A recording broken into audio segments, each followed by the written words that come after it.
আসসালামু আলাইকুম এভরিওয়ান। স্বাধীন দেশে সবাই কেমন আছেন? আশা করি সবাই ভালোই আছেন।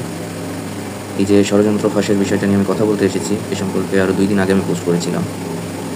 দেখেন, আমি কোনো গোয়েন্দা সংস্থাও না, আর আমি কোনো ইনভেস্টিগেটিভ জার্নালিস্টও না। আমি ফেসবুক থেকে বিভিন্ন ইনফরমেশন নিই, চেষ্টা করি গুজব ভেরিফাই করে তারপর ইনফরমেশনটা দিতে। তো 2 দিন আগে আমি যে পোস্টটা করেছিলাম, ওই পোস্টটা অনেকে ইগনোর করে গেছে। 2-1জনের কাছে এটাও শুনেছি যে এত বড় লেখা, যা অনেকের পড়তে ইচ্ছা হয় না বা পড়তে ভালো লাগে না, আবার অনেকে স্কিপ করে চলে যায়, তারা বুঝতে পারে না যে ভিতরে কী আছে। তো এই কারণে এই বিষয়টা নিয়ে আমি ভিডিও তৈরি করছি। বিকজ এর কানাকড়িও যদি সত্য হয়, তারপরেও আমাদের জন্য কিন্তু এটা একটা চিন্তার বিষয়। তো চলুন, আমি দেখে দেখে পড়ছি। এত বড় লেখা আমার নিজের পক্ষেও মনে রেখে বলা সম্ভব না, আমি দেখে দেখে বলছি। তো বিষয়টা হচ্ছে এরকম: প্রধান বিচারপতি ওবায়দুল হাসানের পদত্যাগের নেপথ্যে কঠিন ষড়যন্ত্র ফাঁস হয়ে গেছে। শেখ হাসিনাকে এক্স প্রধান বিচারপতি সিনহা যেভাবে অবৈধ ঘোষণা করতে চেয়েছিলেন, ঠিক তেমনই ষড়যন্ত্র করেছিল ওবায়দুল হাসান সহ কয়েকজন। যে রিপোর্ট এখনও মিডিয়া প্রকাশ করেনি তা ঠিক এরকম: সজীব ওয়াজেদ জয় এতদিন আপনাদের সাথে আমি নাই মা নাই বলে বলে হঠাৎ গতকাল রয়টার্সকে বলেছে তার মা পদত্যাগ করেননি। এটি একটি পরিকল্পিত ঘোষণা ছিল, যা বোঝা গেছে ওই দিন, মানে যেই দিন আমি পোস্টটা করেছিলাম ওই দিন বিষয়টা প্রকাশ হয়েছে। কী হয়েছিল ওই দিন? সেনাবাহিনীর নিচের দিকের অফিসাররা যদি জনগণের পক্ষে না থাকতো, তাহলে আজকে আমি দেখে দেখে পড়ছি তো না থাকতো, তাহলে ওই দিন আরেকটা রক্তের বন্যা বয়ে যেত। ওই দিনও সেনাবাহিনীর ছোট অফিসাররা রক্তক্ষয়ী সংঘর্ষ থেকে ছাত্র জনতাকে বাঁচিয়েছে। ওই দিন একটা কুয়ের প্ল্যান করেছিল জয় এবং আরাফাত। এই কুটা কি? কু হচ্ছে এই এখন কুয়ের ডিটেলসে যেতে গেলে অনেক বেশি হয়ে যাবে। বিষয়টা হচ্ছে আর কি, হঠাৎ করে এই যে আমরা যে গণ অভ্যুত্থানের কথা বলি, ঠিক কিছুটা ওরকম। কুটাতে হচ্ছে ষড়যন্ত্র করে বা স্যাবোটেজ করে যখন অতর্কিত হামলা চালিয়ে আবারও দখল নেওয়ার চেষ্টা করে বা ইলিগালভাবে নেওয়ার চেষ্টা করে, সেটা আর কি। তো এই যে এই কুয়ের প্ল্যান করেছিল জয় এবং আরাফাত। সঠিক সময়ে সেনাবাহিনীর গোয়েন্দারা ছাত্রদের কাছে তথ্যটা ফাঁস করে দেয়। এই তথ্য জানার পর জুডিশিয়াল রুখে দেয় ছাত্ররা। আচ্ছা, বিষয়টা কেমন ছিল?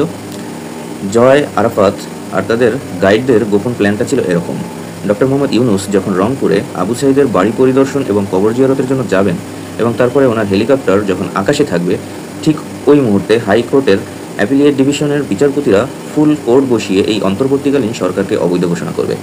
সাথে সাথে এই কুয়ের সাথে জড়িত সেনাবাহিনীর 25 কর্মকর্তা, চাকরি থেকে কর্মবিরতিতে থাকা দুর্নীতিবাজ পুলিশের একটি দল রাজধানীতে হট্টগোল শুরু করবে। আর শেখ হাসিনা তখন ভারত থেকে বাংলাদেশে চলে আসবেন। চিন্তা করে দেখুন বিষয়টা কেমন। যেই মুহূর্তে ডক্টর মোহাম্মদ ইউনুস কিছু জানতে পারছেন না, তিনি কিন্তু ফ্লাই করছেন আকাশে। ঠিক ওইটুকু সময়ের মধ্যে কত বড় একটা প্ল্যান হতে পারে, সেটা হচ্ছে শেখ হাসিনা ওই মুহূর্তে ভারত থেকে বাংলাদেশে চলে আসবেন এবং সাথে সাথে আওয়ামী লীগের আত্মগোপনে থাকা নেতাকর্মীরা মাঠে চলে আসবে। এই পরিকল্পনা বাস্তবায়নের জন্য প্রধান বিচারপতি সরকারের সাথে কোনো আলোচনা না করে হঠাৎ 57 বিচারপতিকে জরুরি মিটিংয়ে ডাকেন। স্ক্রলে জরুরি মিটিং ডাকার সংবাদ দেখে দর্শকরাও কনফিউজ হন। কিন্তু আগে থেকে গোপন খবর পাওয়া ছাত্র জনতা সকাল 9টা বাজার আগেই আর কি চতুর্দিক থেকে ছুটে এসে হাইকোর্টটাকে ঘেরাও করে। সেনাবাহিনীর সমর্থনে প্রধান বিচারপতি পিছু হটতে বাধ্য হন এবং পালিয়ে থাকেন। মিটিং স্থগিত হয়। ছাত্ররা বিচারপতির বাসা ঘেরাও করে রাখে। সেনাবাহিনী শৃঙ্খলা রক্ষার আবরণে সেখানে ছিল এবং পদত্যাগপত্র সরকারকে দেওয়া হয়েছে এটা নিশ্চিত হয়েই ছাত্ররা হাইকোর্ট এবং বাসভবন ত্যাগ করে। এই ঘটনার সাথে জড়িত আপিল বিভাগের আরও 5 জন বিচারপতিকে পদত্যাগ করতে বলা হয়েছে। লেখাটা পাওয়া গেছে মোসাদ্দিক আলী ইবনে মোহাম্মদ, সহসমন্বয়ক বৈষম্য বিরোধী ছাত্র আন্দোলন, এখান থেকে। তো এই ছিল সম্পূর্ণ বিষয়। এটা বেশ পুরনো একটা বিষয়, বাট ভিডিও করা আজকাল এত রকমের সব বিষয় নিয়ে ঝামেলা হচ্ছে, যেমন সরকারি বিভিন্ন কাজও করা যাচ্ছে না, ওয়েবসাইটে বিভিন্ন রকমের প্রবলেম হচ্ছে। এসব কারণে অনেকের অনেক কাজ ব্যাহত হচ্ছে। আমি নিজেও অনেক কাজের কারণে আটকে ছিলাম বলে ভিডিওটা বানানোরও সময় পাইনি। এক ভাইকে কথাও দিয়েছিলাম ভিডিও বানাবো, তো তাই বানিয়ে ফেললাম দেরি হলেও। যাদের পড়তে অসুবিধা তারা শুনলে বিষয়টা বুঝতে পারবেন। যাই হোক, এই যে ছাত্র আন্দোলন হলো, এই আন্দোলনে শুধু আমি না, আমার মতো আরও অনেকেই, যাদেরকে অনেকে বলছে স্বাধীন বাংলা বেতার কেন্দ্র, তো অনেকেই এরকম পোস্ট করেছে। এবং অতিরিক্ত এই পোস্টের ফলে, ভিপিএন ইউজ করে পোস্টের ফলে, নানান রকমের কারণে অনেকেরই ফেসবুক পেজ নষ্ট হয়ে গেছে, অনেকের ফেসবুক পেজ রেস্ট্রিক্টেড হয়ে আছে।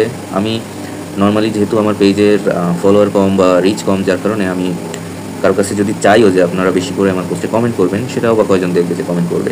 এর আগে রিচ পেতাম যেটা কিনা গ্রুপ থেকে, বিভিন্ন গ্রুপ আছে, আমাদের খুলনার অনেকগুলো গ্রুপ আছে এবং বাংলা এবং দেশের বাইরে প্রবাসীদের গ্রুপ আছে। সেসব গ্রুপে আগে সাহায্য চাইলে অনেকে করতো, অনেকে আমার অনেক পোস্টে কমেন্ট করেছেও এর আগে।